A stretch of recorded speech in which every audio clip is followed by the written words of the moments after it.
The Canon colors of One Piece. One Piece is made in black and white, so monochrome readability is the main driving factor in most of Oda's character designs. The inked and uninked parts of the art aren't there to represent light and dark. They're meant to create shape and silhouette. Notice how the inked parts of each Straw Hat's outfit are in different places, sizes, and patterns. Each character having unique inking makes them easier to identify in busy scenes. When these designs are translated to colour, we can see cases where inked sections represent white and uninked sections represent black, and other light colour to dark shading mix-ups. We can find outfits where the same colour is represented by both black and white in different places, so I would go as far as saying there is little to nothing in the black and white art that gives us reliable information on how Oda pictures a character's colours. The process videos for volume covers often show Oda deciding on a character's colours on the fly the first time he draws them in colour, experimenting as he goes. These are all possibilities that were trialled in a process video for volume 113's cover before arriving at the final designs. And that, to me, begged the question of what are the canon colours of One Piece? How many characters has Oda made his own colour choices for? Has he coloured consistently when the same characters and outfits appear multiple times, or does he take the Hirohiko Araki method and do it differently every time? And then, of the two big official colour adaptations of the story, Toei's anime and Shueisha's digital colour manga, which one more closely follows the author's vision? I'll also assess what I can from Studio Wit's anime remake, based on its trailers and preview visuals. And for the Toei anime, I'm only going to be looking at the mainline canon episodes. No episode of specials, none of the filler episodes that reanimate Romance Dawn, just whatever way it did it first. There's enough ground for us to cover as it is. And I thought this would be a really simple concept. Most of Oda's colour art is centred on the main Straw Hat crew, and most of these pieces are utterly fantastical works that put the gang in bespoke outfits not intended to reflect canon. So, easy, right? Dismiss the non-canon fantasy outfits for the main cast. Figure that most of the secondary characters will appear only one or two times on volume covers for their arc. It's 30 years of colour art, but only a small percentage of it will reflect canon, is what I assumed. Well, first, the non-Straw Hat characters. Across the volume covers, jump covers, and other art, over 400 of them have been featured, many of them multiple times, and quite a few with more than one outfit. And the Straw Hats themselves? Well, that clear line between canon and fantastical turned out to be a whole lot blurrier than you'd think. Each Straw Hat kind of has a base outfit for pre and post time skip, right? For pre, it's usually what they first appear in, and for post, it's the Sabaody reunion and Fishman Island sets. When Oda makes a fantasy outfit for these characters, though, he'll often keep parts of that outfit. You might see a new top on the same bottoms, or that outfit with new headgear, accessories, or overcoats. And in these cases, the base outfit parts will sometimes have their colour changed to match the vibe of the new parts. The Chapter 100 colour spread is a good example, where we have Luffy, Zoro, and Usopp in canon outfits with new jackets or robes over the top, while Nami and Sanji both get bespoke outfits that we aren't going to see anywhere else. There are scenes where everyone is in an original fantasy outfit except for one Straw Hat who stays in their regular gear, and there are scenes where everyone is wearing canon, but one Straw Hat has a never-before-seen new top on. This can even go for secondary characters, though not as often. This is complicated further by the existence of canon palette swap variants for base outfits that show up in later arcs, as well as non-canon versions in different colour spreads. So what is an inconsistency, and what is a character intentionally being given a new outfit for a different arc? I've just had to make judgment calls on when I think Oda is trying to represent canon and when he isn't. You might not agree with all of them. You might agree with none of them. For one last complicating factor, in addition to the volume covers, colour spreads, and coloured manga pages you would expect to be sources of truth, in the early months of the series run, there were also semi-colour pages, which were shaded with red tones, including oranges and yellows, and with greys. You might not recognise these immediately, since they were only published this way in the magazine release of the chapters. the volumes flatten them down to grayscale, and the digital color release of the manga colors over them to maintain consistency. Some of these pages were preserved in their original form in the Color Walk art books. These can give us an indication of Oda's imagined colors, but the limitations of the two-tone shading has made for some compromises. For example, in Chapter 1, Lucky Roo's typically green striped shirt is made red. However, in Chapter 12, Zoro's green sash and hair are filled in with greys, which gives him a bluer look than you would normally see. I think that's very cursed. In my mind, the semi-color pages are a source of truth only when not contradicted by a full-color source. Finally, I'm not going to nitpick too hard about shades of the same color when giving inconsistency demerits. Not only is it unreasonable for Oda to be able to locate the exact same Pantone-matched Copic marker when he goes back to a character years later, you'll also see difference in contrast and color balance between scanned physical pages and versions optimized for screen display. Without having the original art on hand, there's no saying which version provides the truest colors, so I'm going to try and make sure my judgments account for this. Aside from starting in the obvious place with the protagonist, we're going to go through the series more or less chronologically. I'm going to treat each outfit like its own design and take them as they come. If it seems like I'm skipping over a character you know has been in color spreads or volume covers somewhere, it's probably because they were featured in a later arc's outfit, and I'm waiting for that point to circle back to them. Although I may look forward in time to confirm constants like hair, eye, and tattoo colors, as well as accessories and weapons. Anyway, after hours of scouring the Color Walk art books, volume covers, jump covers, One Piece magazine, and Oda's social media, here are the canon colors of One Piece. Part 1. This is Luffy's default outfit for the pre-time skip era. Red vest, blue shorts. It's been drawn too many times for me to possibly show them all. Maybe today, you'd guess that this iconic look was set in stone from the start. But the true veteran, the one whose first impression came from the front cover of Weekly Shonen Jump issue 34 of 1997, might say they remember a time when Luffy's shorts were yellow. Maybe you need an eagle eye to spot them with the title in front of him there, but the cleaned version from the art book locks it in. His hat is also a much brighter yellow than the light brown, worn look that it usually has. And all of this also goes for the series' second jump cover, from 12 issues later. Any later on, and I would write this off as a non-canon palette swap like so many other jump cover pieces. But looking through the art of those early issues, Oda hadn't developed that tendency yet. So why are the shorts blue for the opening color spread and yellow for the jump cover? My guess: the color spread was done with the chapter for submission to the magazine. That was Oda's first take on the look. Then, a little bit of time passes before the editors call him up to say One Piece has been accepted, and we'll need some more art for you for the magazine cover for your debut issue. And this is separated enough from that first depiction that Oda has second-guessed himself and wants to experiment with another palette.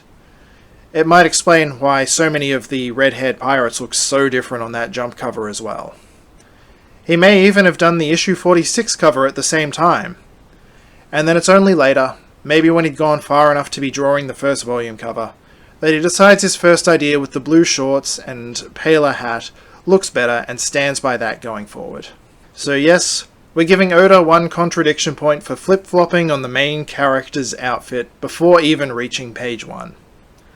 Unsurprisingly, Toei's anime, the digital color manga, and the upcoming Studio Wit anime go with the obvious route for Luffy and his shorts and hat, earning an accuracy point each and leaving the yellow experiment to be forgotten. While we're on Luffy, his trademark hat appears as an accessory with a lot of non-canon outfits and is generally treated as something too sacred to change the colors on. The exceptions were an early jump cover that turns the band orange, the 10th anniversary color spread on chapter 464, which includes a surprising all-black version, and recently a collaboration with Japan's football team for the FIFA World Cup that turns it blue. The outfit that Gold Roger is executed in is distinct from any of the ones we see in later flashbacks about his life, and so has only clocked one colour appearance. It features a red coat with a bronzy yellow trim, a grey shirt, red sash, and brown pants. The anime changes just the shirt to a pure white in its first opening, while keeping the rest accurate, but then changes the shirt, sash, and pants to green, blue, and grey respectively when they show the scene in detail at Logetown. When this outfit appears in Garp's memories during Marineford, the pants are now white and the shirt is blue. The colour manga uses Oda's colouring as a base in Chapter 1, only tweaking the tones to make them darker and deeper, so we can consider this keeping accurate to the source. However, when they reach the flashback in Chapter 551, they follow the anime's mistakes and earn an inconsistency demerit. The anime remake switches to olive-tinted pants and a yellow sash. The shadows are too deep to see properly what they do with the shirt, but we're already inaccurate. The executioner's uniforms are a new navy blue as well, but we're not going to linger too long on characters without names. The enthusiastic dude on the right side of the execution's crowd shot has a name, and it is Anjo. He appears this one time and never again. Oda drew him with grey-brown hair. The anime goes for a subdued teal. The digital colour manga makes it bright green. He has not been in the anime's remakes trailers yet.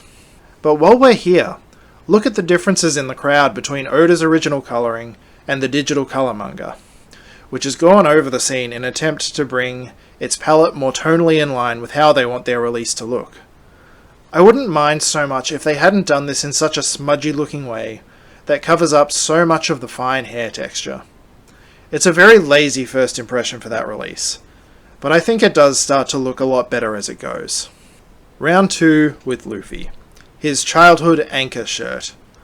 Oda has drawn this outfit in colour twice. Once in the semi-colour pages of Chapter 1, where he has grey shorts and the shirt has red hems, and a second time in the full colour cover of Chapter 41, where he has red shorts and orange hems. Despite this being a case of semi-colour versus full colour, I am counting it as a contradiction on Oda's part. Red and oranges are the bread and butter of the semi-colour style, so the shorts could have been the same if Oda wanted them to be.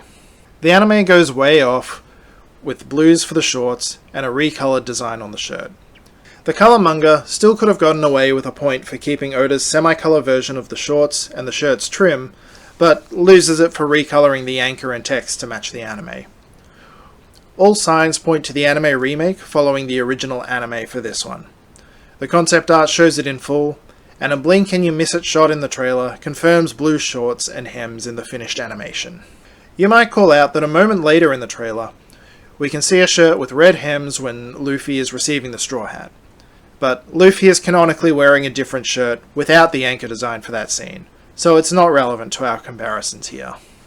Shanks in the prologue wears a white shirt, a red sash, and brown pants. This is consistent for 4 appearances across jump covers, colour spreads, semi-colour pages, and the Chapter 41 cover. But when Oda returns to this outfit for the cover of the first Viva card binder, he makes the pants black and the grip on the hilt of his sword green. This is of course more than 2 decades after the last time this outfit was drawn. Maybe Oda's memory got about 10% off. Maybe, when he was doing the line work, he reflexively inked the black part like you would for a manga page, and figured it wasn't worth the effort to fix because he thought no sane person would ever pick up on it. And he was right about that. But regardless of the reason, this is still a contradiction. Both the anime versions and the colour manga are accurate to the brown pants version.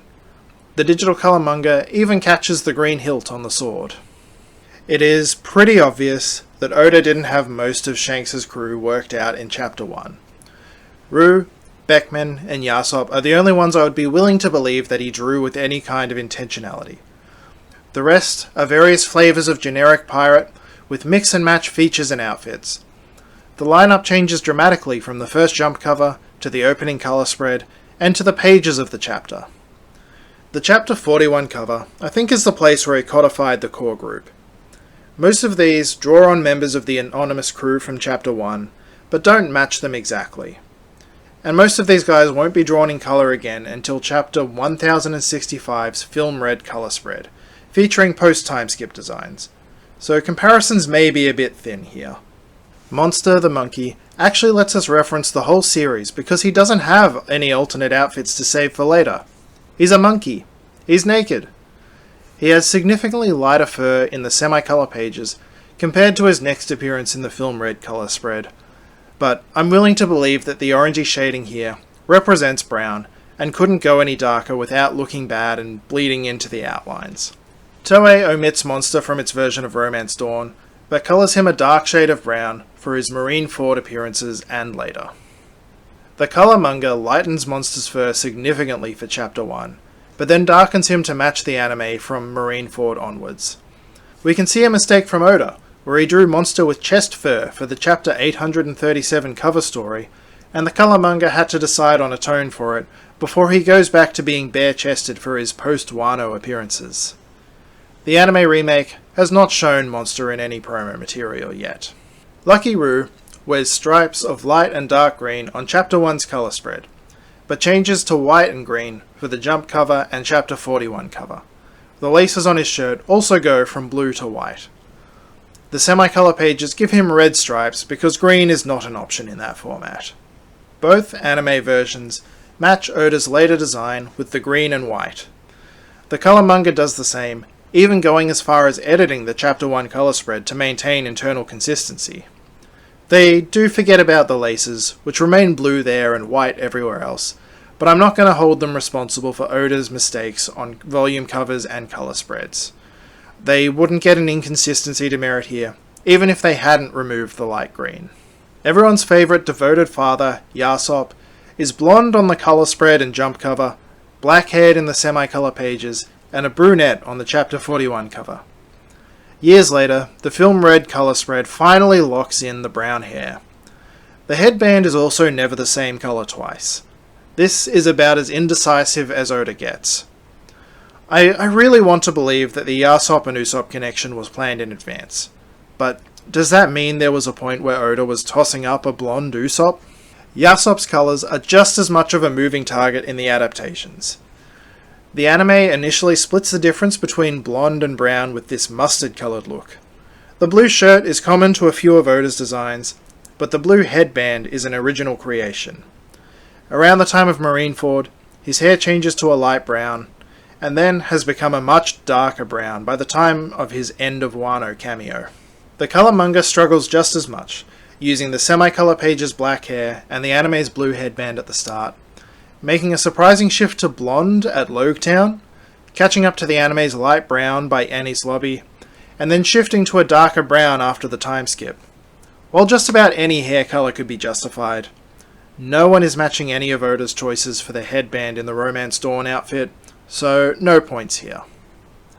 Studio Wit has not directly shown their version for him yet, but there is a man with a blue shirt and curly brown hair positioned just out of frame opposite Roo on the right side of this one bit of concept art.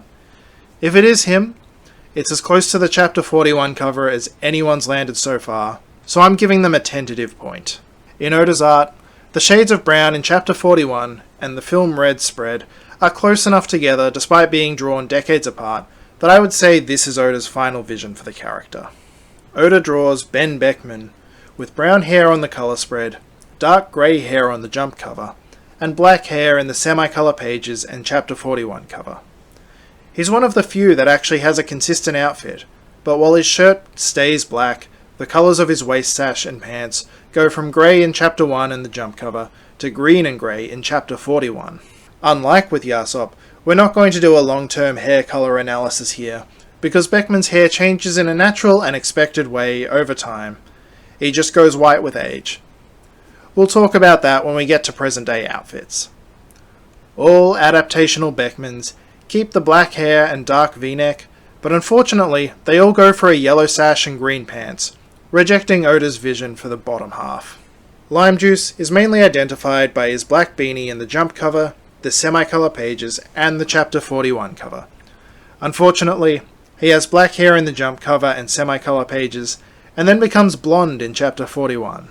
The anime captures the blonde hair, but makes the beanie look like more of a beret, as well as making it red. The digital colour manga goes for black hair and a purple beanie. Starting from Marineford, his hair will be blonde, creating an inconsistency.